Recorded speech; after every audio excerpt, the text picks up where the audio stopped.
Captain Lee June stood on the bridge of the exploration ship Persistence, watching the stars through the main screen. His crew had been traveling for 6 months beyond the edge of known space.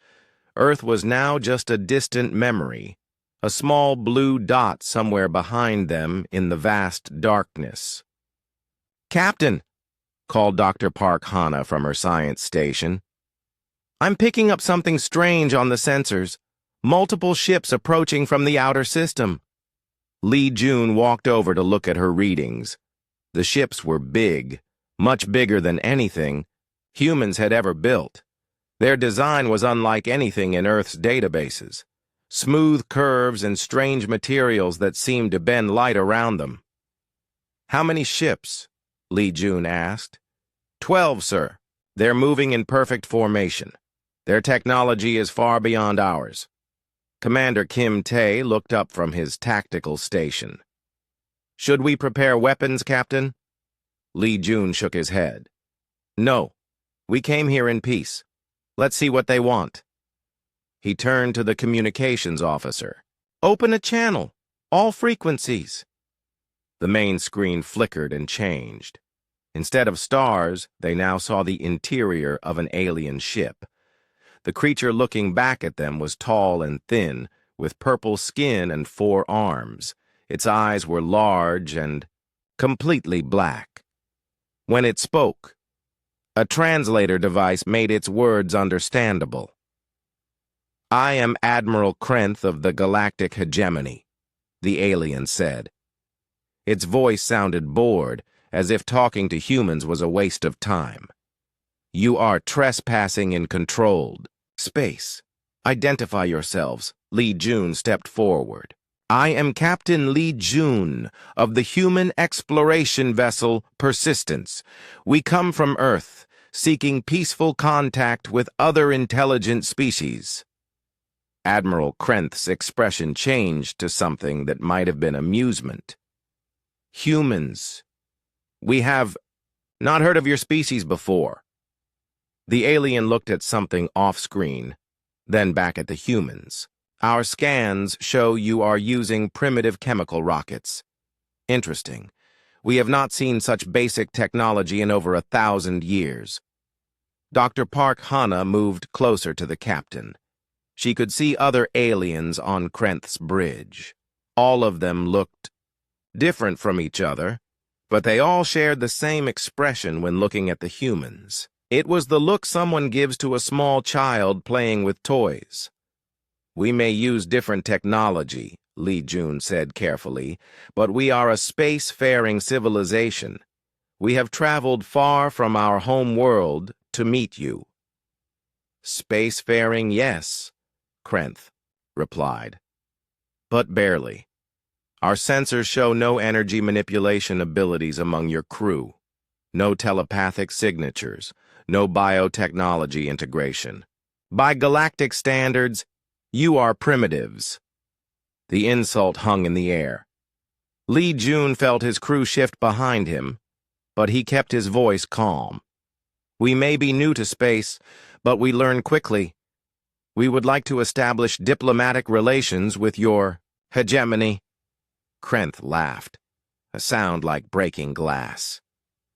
"Diplomatic relations? You misunderstand your position, primitive.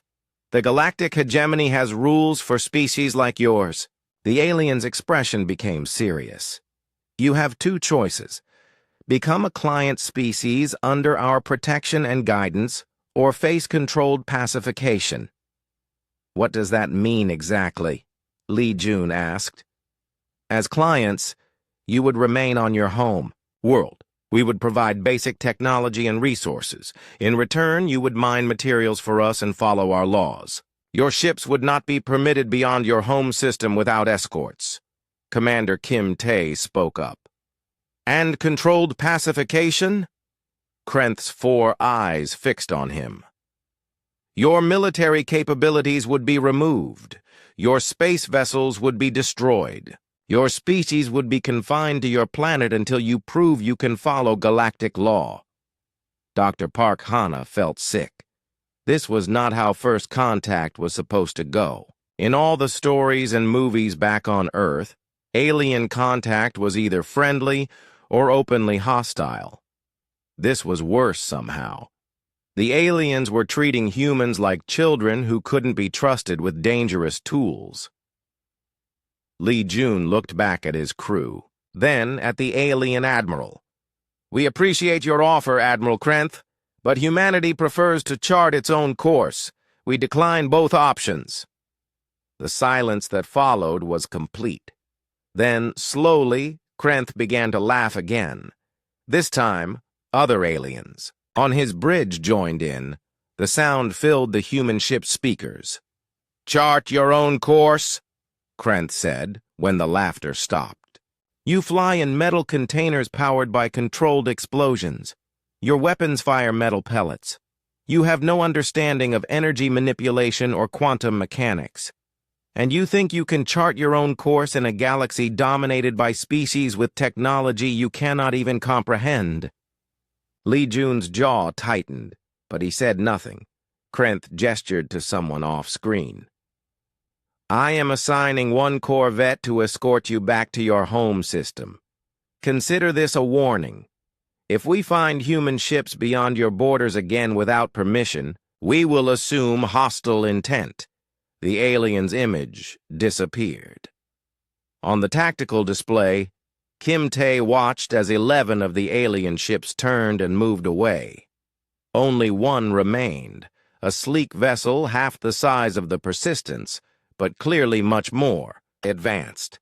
"Captain," came a voice from the communication station. "The remaining ship is broadcasting a message. They want us to follow them back toward Earth."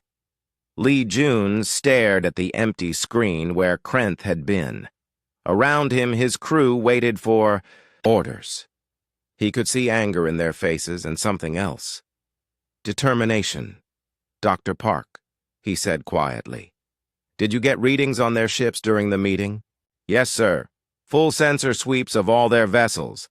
I also deployed microprobes during the conversation. They're so small that their sensors probably missed them." Lee Jun nodded. "Good. Commander Kim, set course for Earth. Follow their escort." "Sir," Kim Tae said, "are we really going to let them dictate terms to us?" Lee Jun turned to face his crew. In the low light of the bridge, his expression was grim. "We're going home to deliver a message. Earth needs to know what's out here. And more importantly, what these aliens think of us." As the Persistence began its journey back toward human space, Dr. Park Hana worked quietly at her station. The probe data was already being analyzed by the ship's computers. Every detail of alien technology, every weakness in their formations, every assumption they made about human capabilities. The aliens thought humans were primitives. They thought humanity could be bullied into submission or scared into hiding. They had made the oldest mistake in the galaxy. They had underestimated humanity. Behind them, invisible and undetected, dozens of tiny human probes continued to gather information on the hegemony patrol routes, communication frequencies, and tactical procedures. The aliens were so confident in their superiority that they never thought to look for such simple espionage devices. It was their first mistake. It would not be their last. 6 months had passed since the Persistence returned to Earth with news of the galactic hegemony. The reaction was swift and decisive. Within days, every nation on Earth had put aside their differences to face this new threat together. Overlord. Vextar stood in the great council chamber of the hegemony capital world. The massive alien was twice the height of a human, with skin like polished stone and eyes that glowed with inner fire. Around him, representatives from the 12-member species of the hegemony discussed the latest expansion reports. The Zephyrian system has agreed to client status, reported Counselor Thess, a being that looked like a walking tree made of crystal. Their resistance lasted only 3 days once they saw our fleet. Excellent, Vextar rumbled. What of the Terran incident? Admiral. Krenth stepped forward. His report was brief and dismissive. The humans retreated to their home system as ordered. Our monitoring posts show no unusual activity. They appear to have accepted their situation. Vextar nodded. Classification status? Category 7. Primitive. Species. Minimal threat level. I have assigned a single patrol squadron to monitor their space. It should be more than sufficient. The Council moved on to other matters. In their vast database, humanity was filed away with thousands of other species. Primitive, backward, unimportant. They could not have been more wrong. On Earth, engineer Yoon Mira worked 18-hour days in the converted aircraft factory that had become humanity's most secret facility.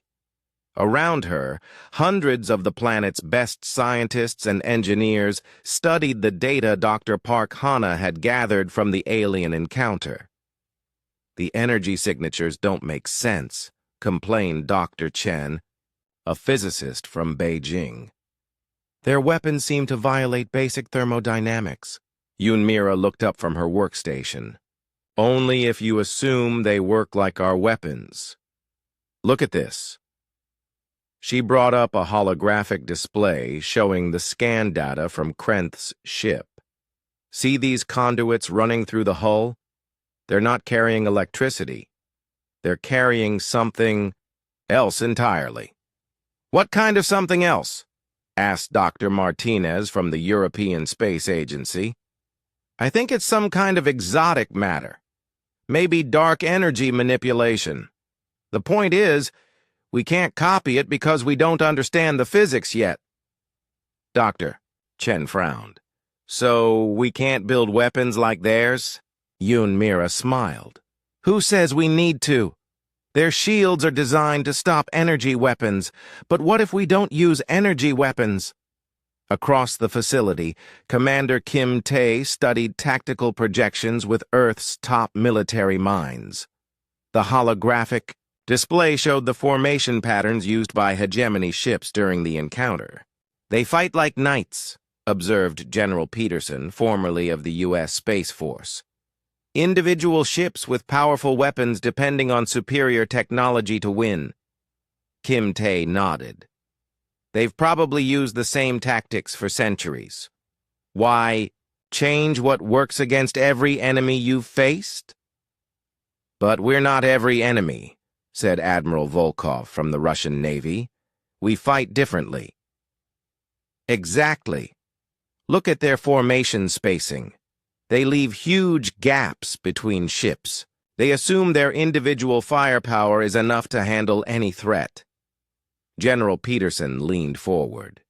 You're thinking swarm tactics? Among other things, they expect enemies to fight honorably, ship to ship. What if we don't? Meanwhile, Dr. Park Hana made a discovery that would change everything. In her xenobiology lab, she analyzed the communication patterns used by the hegemony species. Their translator technology is impressive, she told Captain Lee Jun during one of his visits. It can handle 12 different alien languages perfectly, but it has a weakness. What kind of weakness? It's too literal. It translates words and basic concepts, but it can't handle metaphor, sarcasm, or cultural references. When you talk about thinking outside the box or hitting two birds with one stone, the translator doesn't know what to do with it. Lee Jun raised an eyebrow. So we can talk in code using our own idioms? Better than that.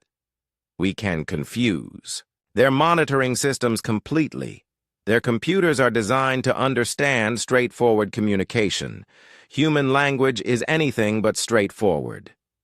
In orbit around Earth, pilot Choi Dae pushed his fighter to its limits in a training exercise unlike any in human history. His squadron had been practicing maneuvers that would have been impossible in atmosphere, but in space, with no up or down, creativity was the only limit. "Control, this is Wolf Leader," Choi Day called over the radio. "Beginning random pattern 7. His fighter suddenly spun end over end while continuing forward, then dove down relative to the rest of his squadron before looping back in a spiral that no atmospheric pilot would ever attempt. Behind him, 11 other fighters followed in a dance of controlled chaos. "Patterns look good, Wolf Squadron," came the voice from Mission Control. "Remember, the aliens expect logical attack vectors. Give them anything but logical." The truth was, humanity had been preparing for this moment without knowing it. Every war, every conflict, every struggle in human history had taught lessons that the peaceful species of the hegemony had never learned. The galactic hegemony believed in the supremacy of technology. Their wars were fought between advanced civilizations using energy weapons and force fields. The idea of using crude kinetic weapons or chemical explosives was laughable to them.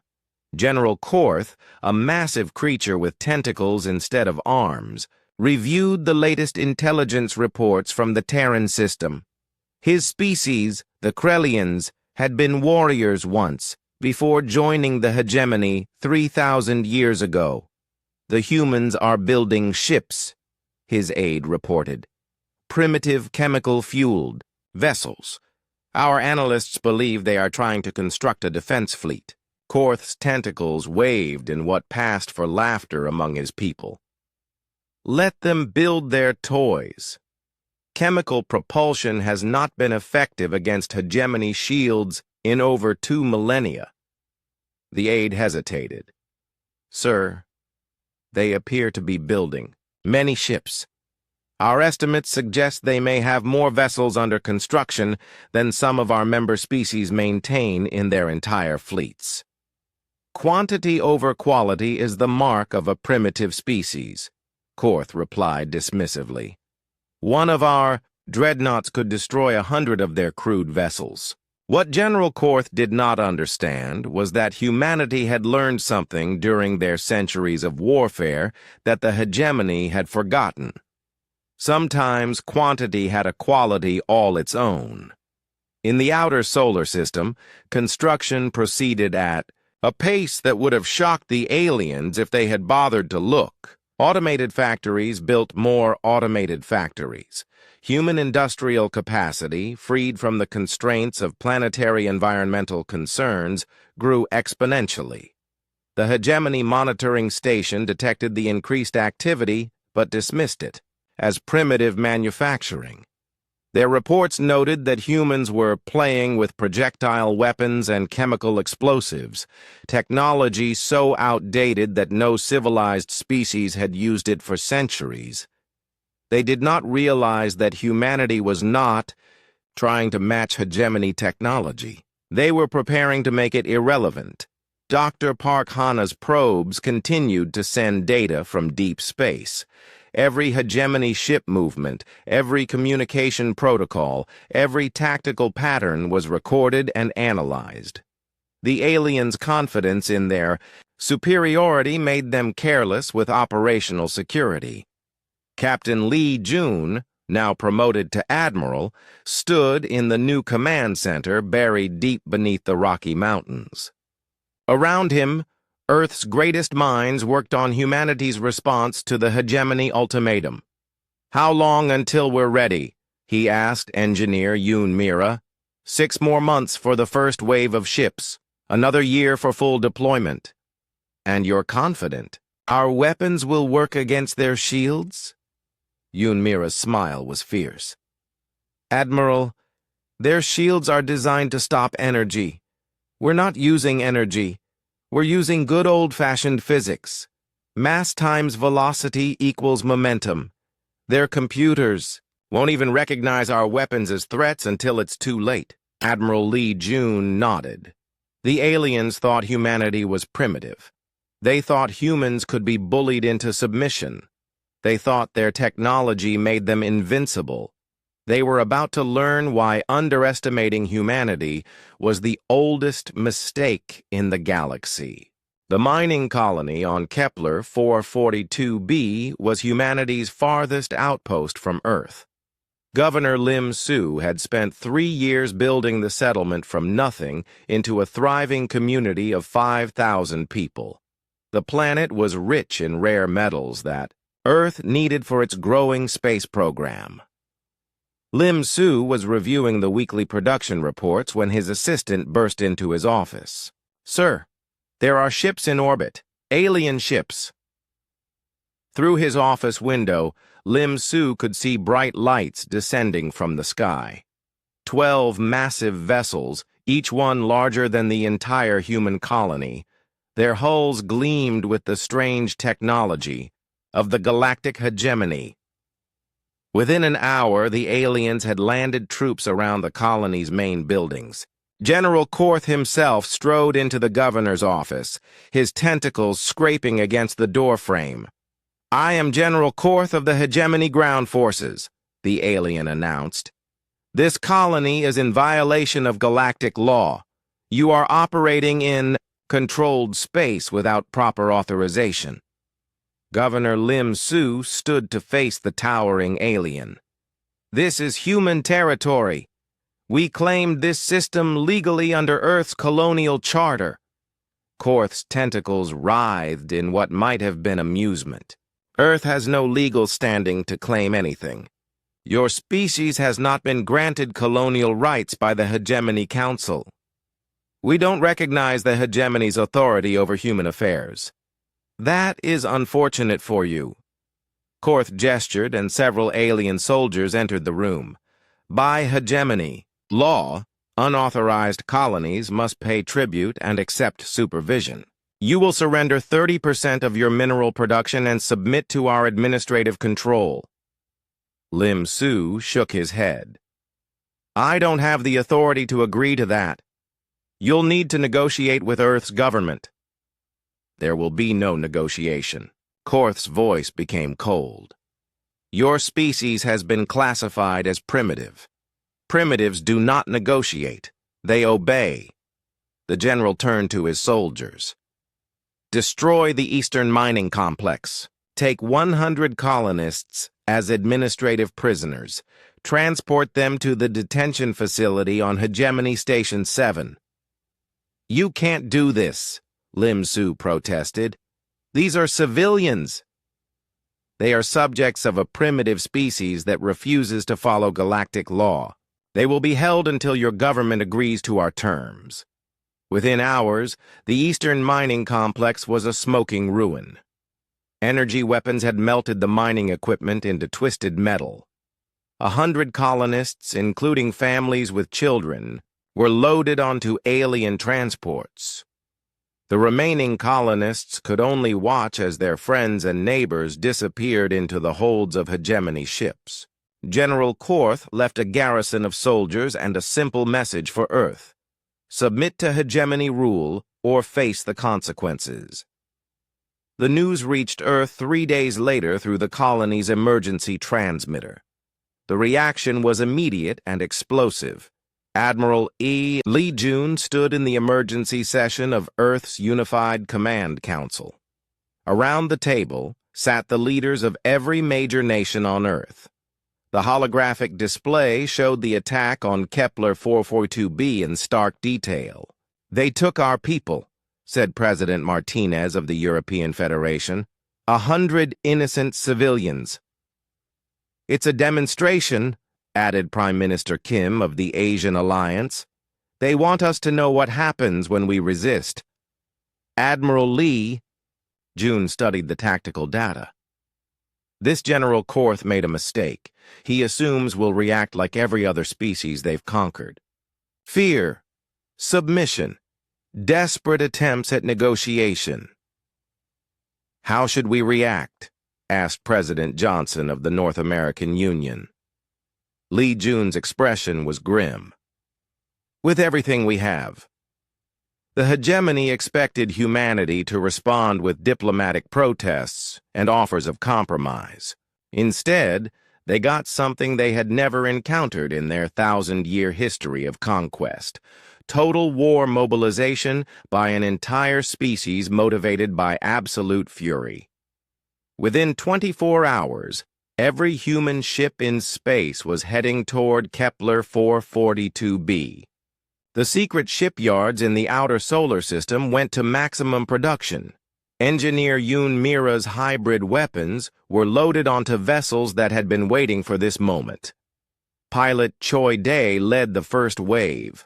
His fighter squadron, now expanded to 50 ships, jumped into the Kepler system using new human jump drives that operated on completely different principles than hegemony technology. "Wolf Squadron, this is Wolf Leader," Choi Dae announced over the comm. "Target is the hegemony garrison fleet. Remember, they expect logical attack patterns. Give them chaos." The human fighters appeared on hegemony sensors like a swarm of angry insects. Their movements made no sense according to standard tactical doctrine. They dove, spun, and weaved in patterns that no computer could predict. The hegemony ships responded with energy weapons, but the human fighters were too small and too fast. Their chaotic flight patterns meant that even successful hits often struck empty space where a human ship had been milliseconds before. Then Choi Dae's squadron opened fire. The hegemony shields, designed to stop energy beams and plasma bolts, were completely useless against solid tungsten projectiles fired at tremendous velocity. The railgun rounds punched through shield generators and hull plating like bullets through paper. Within minutes, 3 hegemony vessels were disabled. Their crews, safe in protected sections of their ships, sent desperate messages to the fleet. "Command! Unknown weapons, projectile-based systems. Our shields are ineffective." General Korth, watching from the surface of Kepler 442b, could not believe what he was seeing.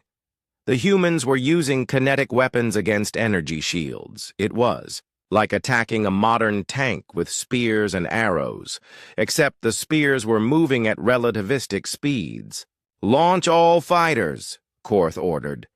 "These primitives cannot be allowed to succeed." 50 hegemony fighters rose to meet the human squadron. They were larger, more heavily armed, and powered by technology centuries beyond anything Earth could produce. They were also predictable. Choi Dae smiled as he watched the alien fighters approach in perfect formation. "Wolf Squadron, execute Pattern Chaos 7. Show them how humans dance." What followed was less a battle than a demonstration of the difference between programmed responses and creative thinking. The hegemony fighters followed standard intercept patterns, their movements calculated and precise. The human fighters moved like a school of fish chased by predators. They scattered, regrouped, and struck from impossible angles. Their weapons were crude compared to alien technology, but they were wielded by minds that had never learned to fight fairly. When the engagement ended, 30 hegemony fighters had been destroyed or disabled. The humans had lost 3 ships. On the planet's surface, Governor Lim Su and the remaining colonists watched alien soldiers retreat to their landing ships. The demonstration of human superiority had shaken the hegemony garrison's confidence. "Attention, hegemony forces," came Admiral Lee Jun's voice over all communication channels. "You have 30 minutes to release all human prisoners and withdraw from this system. This is your only warning." General Korth's response was defiant. "You cannot threaten the hegemony with your primitive weapons. We have reinforcements coming." "We're counting on it," Lee Jun replied. The rescue mission succeeded beyond all expectations.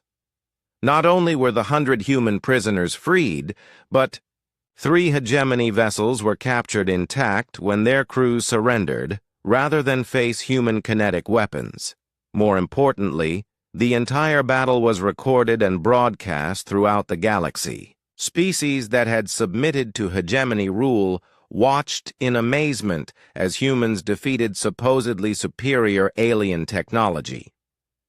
Dr. Park Hana's analysis of the captured ships provided crucial intelligence about hegemony technology and tactics. Engineer.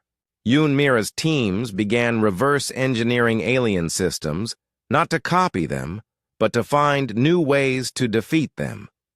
Commander Kim Tae studied the battle recordings with savage satisfaction. They fight like they've never faced real opposition before. Every move is by the book. Every response is predictable. That's about to change, Admiral Lee Jun said.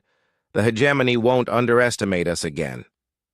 But even as humanity celebrated its first victory, General Korth was sending a message to Admiral Krenth. The content was simple and urgent. The humans are not what we thought. Request immediate reinforcement. The war that would reshape the galaxy had begun, and for the first time in 1,000 years, the galactic hegemony was afraid. Admiral Krenth stood before the Hegemony War Council, his 4 arms gesturing angrily at the tactical display. The hologram showed the humiliating defeat at Kepler 442b in painful detail. Impossible, Counselor Thiss said, her crystal-like body shimmering with disbelief. 50 of our fighters destroyed by primitive kinetic weapons? The humans caught us by surprise, Krenth admitted. We underestimated their tactical flexibility. It will not happen again. Overlord Vextar's massive form leaned forward in his command throne. What do you recommend? Overwhelming force. I am assembling the 3rd Battle Fleet. 200 ships, including 5 dreadnoughts. We will eliminate the human threat permanently. 200 ships? Thiss sounded shocked. Against a single primitive species? These primitives just destroyed a hegemony garrison, Vextar rumbled. Admiral Krenth is correct. Crush them before they can spread their tactics to other species. The order went out across the galaxy. The largest military force assembled in centuries began moving toward human space. Every species in the hegemony contributed ships and crews. It was meant to be humanity's final lesson in galactic power. On Earth, Dr. Park Hana analyzed intelligence reports from the captured hegemony vessels. Her xenobiology laboratory had become the center of an unprecedented study of alien psychology. They're making the same mistake again, she told Admiral Lee Jun during their morning briefing. Their response to losing is to use more force. It's how they've always solved problems. What about their crews? Lee Jun asked. How are they handling extended combat? Park Hana pulled up psychological profiles on her screen. That's where it gets interesting. Most hegemony species evolved in stable environments. They're not adapted for prolonged stress or uncertainty. Our guerrilla tactics are having effects they don't expect. Explain. Look at these intercepted. Communications. She played a recording of alien voices, translated by human computers. Hegemony crews are reporting confusion, anxiety, and loss of confidence. They've never faced an enemy that refuses to fight conventionally. Commander Kim Tae joined the briefing with news from the fleet. Our new ships are ready for deployment. 300 vessels armed with hybrid weapons. Engineer Yoon Mira's production lines are working at maximum capacity. What about our defensive preparations? Lee Jun asked. Kim Tae smiled grimly. That's the beauty of our strategy, sir. We're not defending anything. We're going to meet them everywhere except where they expect us. The human response to the hegemony's massive fleet was unlike anything in galactic military history. Instead of massing their forces to defend Earth, human ships scattered throughout the galaxy in small, fast-moving groups. Pilot Choi Dae led one such group in a strike against a hegemony supply depot 12 light-years from Earth. His expanded squadron of 100 fighters appeared without warning in the system. "Remember, people," Choi Day announced over the comm. "We're not here to hold territory, hit fast, hit hard, and disappear before they can respond." The depot's defense force consisted of 20 patrol ships, more than enough to handle any conventional threat. They were not prepared for human tactics. The human fighters attacked from 6 different vectors simultaneously. Their kinetic weapons targeted not the heavily shielded command centers, but the unprotected supply containers and fuel storage tanks. Within minutes, the depot was an expanding cloud of debris. The surviving hegemony ships could only watch as the human force vanished into hyperspace, leaving behind destruction and confusion. Similar attacks occurred across the galaxy. Human forces struck mining operations, communication relays, and transport convoys. They avoided direct confrontation with major hegemony fleets, instead targeting the infrastructure that kept the alien empire running. Engineer Yoon Mira's greatest triumph came when her team successfully adapted captured hegemony technology to human manufacturing processes. The result was a new generation of weapons that combined alien energy systems with human engineering principles. "The hybrid plasma cannons are ready for testing," she reported to Admiral Lee Jun. "They use hegemony energy technology, but instead of firing coherent beams, they launch magnetically contained plasma in projectile form." Meaning, the aliens' energy shields can't stop them because they're solid projectiles, but they hit with the destructive power of energy weapons. We're calling them plasma bullets. The first test of the new weapons came when Admiral Krenth's advance force finally reached the outer edge of human space.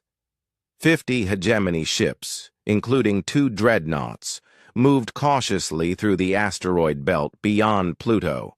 They found no human fleet waiting for them. Instead, they found something worse. The asteroids themselves had been weaponized. Human engineers had hollowed out dozens of rocks and filled them with mass drivers and plasma cannons. When the hegemony ships entered the belt, they came under. "Fire from every direction! This is impossible!" Krenth shouted as his flagship shook under multiple impacts. "Asteroids do not carry weapons." "Humans do not follow standard military doctrine," his tactical officer replied. "They are using the environment itself as a weapon." The Battle of the Asteroid Belt lasted 6 hours. Human forces appeared and disappeared like ghosts, striking from hidden positions and vanishing before the aliens could respond. Mobile weapons platforms disguised as space debris opened fire at point-blank range. When it ended, the hegemony advance force had lost 15 ships, including 1 dreadnought. The human casualties were minimal: 3 destroyed weapons platforms and a handful of fighters. But the real victory was psychological. For the first time in their history, hegemony crews began to question their superiority. Reports flooded back to the main fleet describing human tactics that defied all known military theory. Dr. Park Hana had been right about alien psychology. Extended exposure to unpredictable warfare was breaking down the confidence that had sustained the hegemony for centuries. "They are fighting without honor," complained General Korth during a command conference. "They refuse to meet us in open battle. Honor is a luxury for those who can afford to lose," Admiral Krenth replied. "These humans fight like their survival depends on it." "Because it does," added a new voice. Captain Vexmore, a junior officer who had survived the asteroid belt engagement, stood to address the council. "The humans believe we intend to destroy them. They are fighting with the desperation of a cornered animal."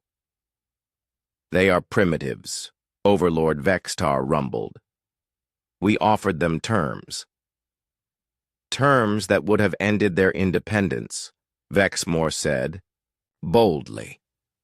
Would any of our species have accepted such conditions? The question hung in the air, unanswered.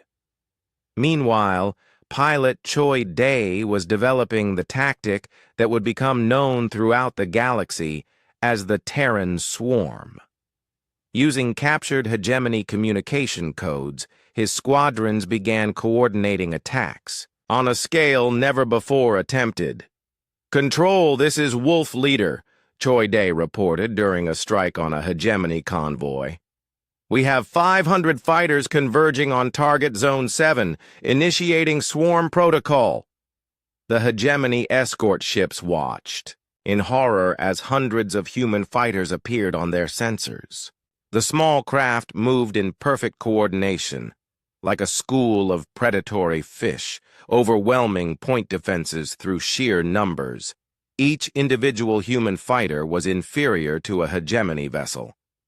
But when 500 of them attacked simultaneously, using unpredictable movement patterns and concentrated firepower, the result was devastating. The convoy was destroyed in less than an hour. More importantly, the engagement was recorded and broadcast throughout the galaxy.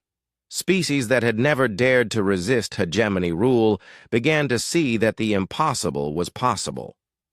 3 hegemony member species declared neutrality. 2 others began secretly supplying intelligence to human forces. The galaxy's political structure, stable for 1,000 years, began to crack. Admiral Lee Jun studied the strategic situation from his command center on Earth. The main hegemony fleet was still approaching, but its advance forces had been bloodied and demoralized. More importantly, humanity's industrial capacity was reaching full production. "Status report," he requested. 2,000 ships completed and deployed, Commander Kim Tae reported. "Another 1,000 under construction. Our hybrid weapons are proving effective against all hegemony shield types." Engineer Yoon Mira added her own report. "The captured alien technology has given us new insights. We've developed something special for their main fleet. We're calling it the Apocalypse Protocol." "What does it do?" "You'll see when they get here, Admiral. Let's just say that the hegemony is about to learn what human creativity can accomplish when backed by alien technology." The stage was set for the final confrontation. The largest fleet in galactic history was approaching Earth, confident that overwhelming force would end the human rebellion. They had no idea that humanity had been preparing for this moment since the first insulting encounter with Admiral Krenth. The species that had been dismissed as primitive was about to demonstrate why underestimating humanity was the most dangerous mistake in the galaxy. The largest fleet in galactic history hung in space at the edge of the Sol system. Admiral Krenth commanded 200 ships, including the pride of the hegemony navy, 5 massive dreadnoughts that had never been defeated in battle. "Begin the final approach to the human homeworld," Krenth ordered. "Deploy in standard battle formation. Prepare planet-killer weapons." On the bridge of his flagship, alien officers worked with the confidence of 1,000 years of victory. They had crushed every rebellion, defeated every enemy, and maintained galactic peace through superior technology and overwhelming force. Today would be no different. Or so they believed. Admiral Lee Jun stood in the command center buried deep beneath the Rocky Mountains. Around him, displays showed the approaching alien fleet in perfect detail. Every ship had been identified, every weapon system analyzed, every weakness cataloged. "They're coming in exactly as we predicted," Commander Kim Tae reported. "Standard hegemony battle formation.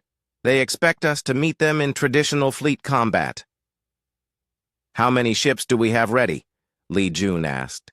Engineer Yoon Mira answered. From her station. 3,000 vessels completed and deployed. The Apocalypse Protocol is fully operational. All systems are green.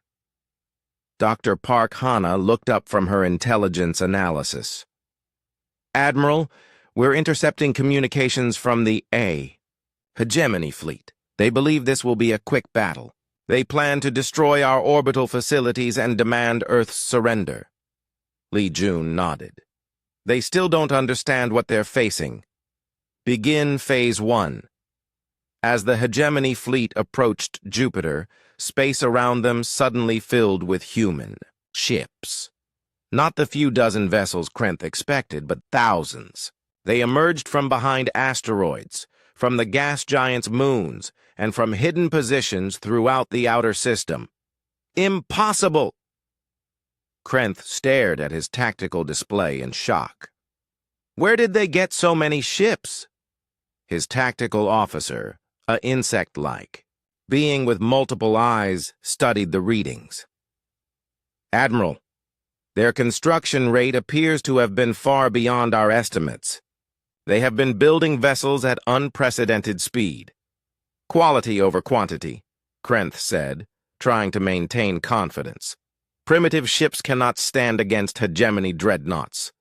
The human fleet did not attack immediately. Instead, they surrounded the alien formation at a respectful distance like wolves circling a herd of prey. Pilot Choi Dae led the first wave of the engagement. His squadron had grown to 500 fighters, all armed with the latest hybrid weapons. Their target was not the heavily defended dreadnoughts, but the escort vessels that protected them. "All wings, this is Wolf Leader," Choi Dae announced. "Execute Swarm Protocol Maximum. Show them what 3 years of preparation looks like." What followed was unlike any space battle in galactic history. Human fighters attacked in waves of coordinated chaos, their movements so unpredictable that hegemony targeting computers could not track them effectively. The aliens' energy weapons fired continuously, but hit mostly empty space. The human fighters were too small, too fast, and too unpredictable. Their kinetic weapons and plasma bullets, meanwhile, punched through alien shields as if they were not there. Within the first hour, 20 hegemony ships had been destroyed or disabled. The humans had lost less than 50 fighters.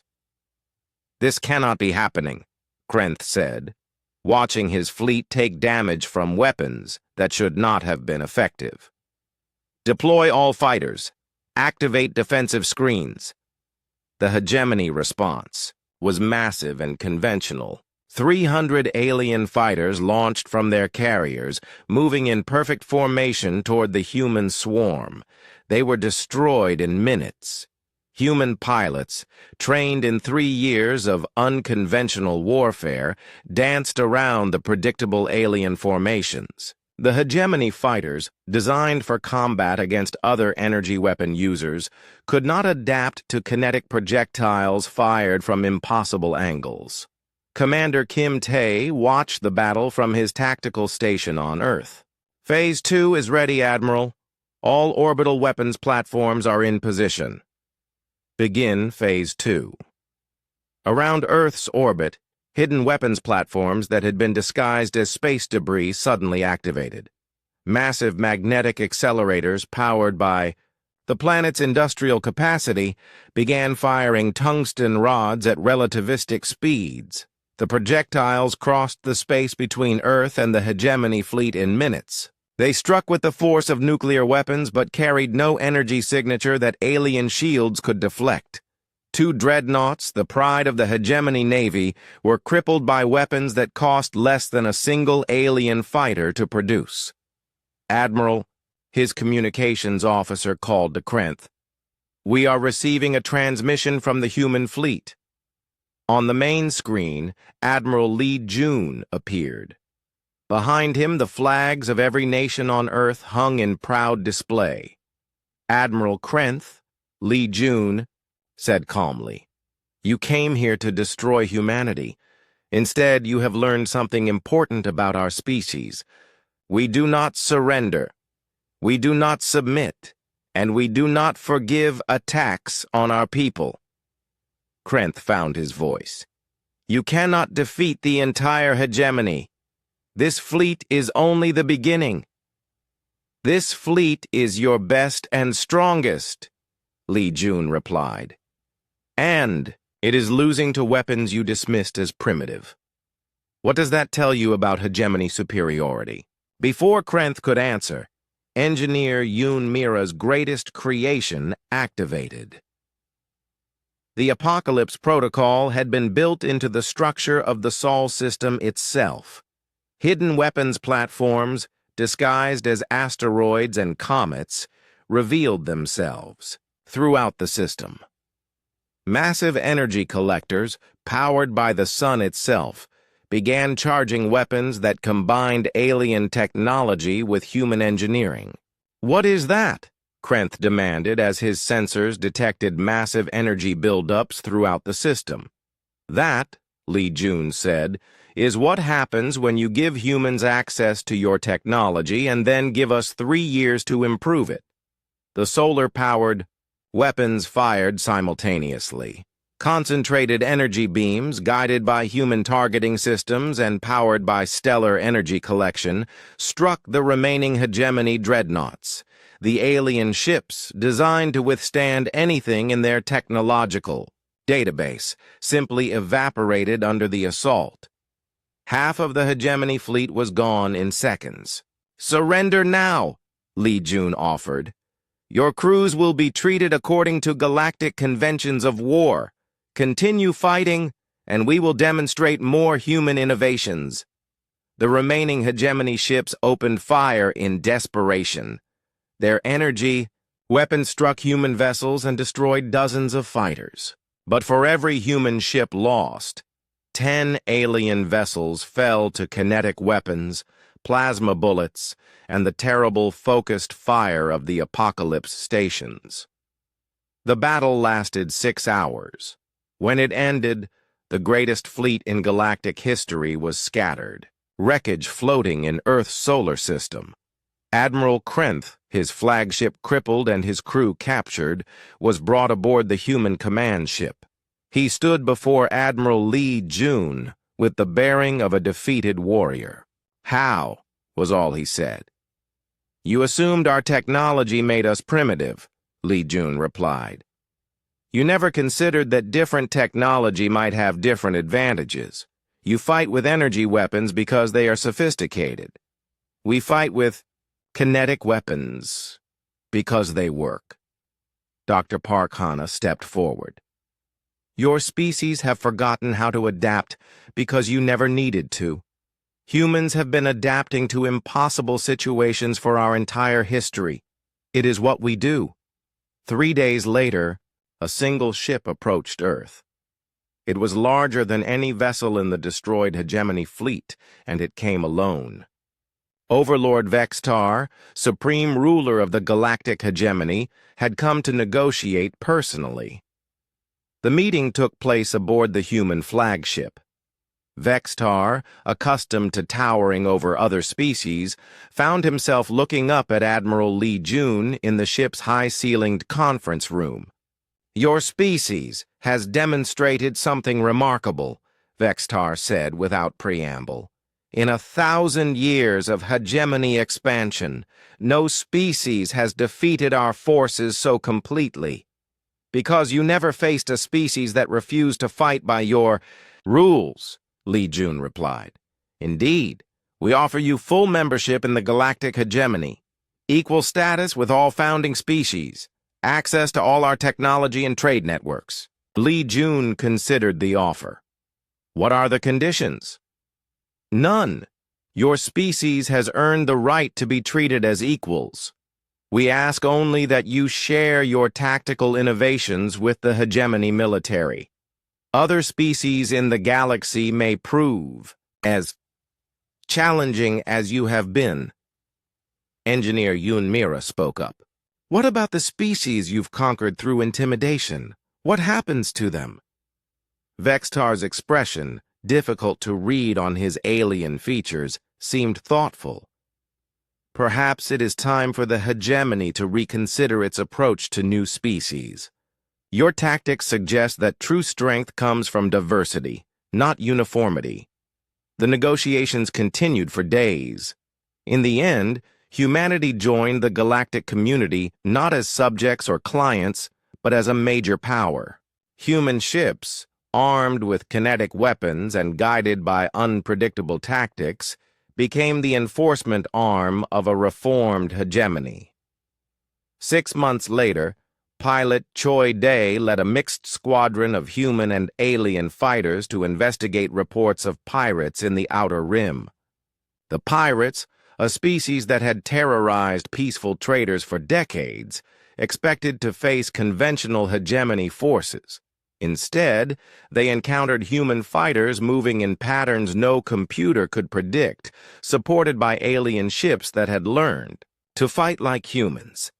The pirate fleet surrendered without firing a shot. Back on Earth, Admiral Lee Jun received reports.